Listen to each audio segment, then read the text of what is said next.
ఇక్కడ చక్కగా బ్రాహ్మణ సేవా సమితి వాళ్ళు, వశిష్ఠ వాళ్ళు చక్కగా అందరికీ చాలా సహకారంగా ఉంటున్నారు.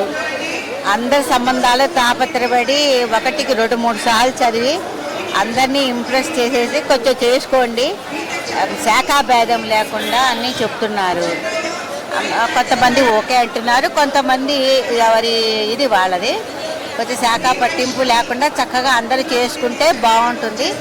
కుటుంబాలు చక్కగా నిలబడతాయి, మన సంపద పెరుగుతుంది.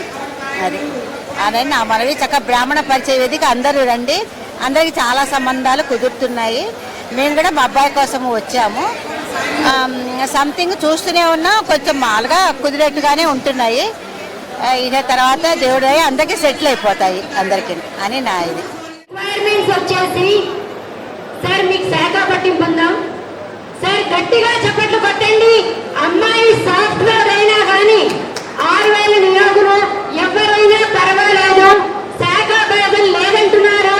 దయచేసి ఆసక్తి గల తల్లిదండ్రులు ఉంటే స్టేజ్ వద్దకు రావాల్సిందిగా కోరుతున్నాము. వేద పండితులకు కూడా పిల్లల్ని ఇస్తే చాలా బాగుంటుంది. ఓన్లీ సాఫ్ట్వేర్లు అనుకుంటే వేద పండితులు కూడా పిల్లలే కదా, మగ పిల్లల్ని వాళ్ళు కూడా చూస్తూ ఉంటే వాళ్ళ వల్ల మనం చాలా మందికి వేద పండితులు అవసరం వస్తున్నారు. అలాగే వేద పండితులను కూడా చూసుకుంటే చాలా బాగుంటుందని నా అభిప్రాయం.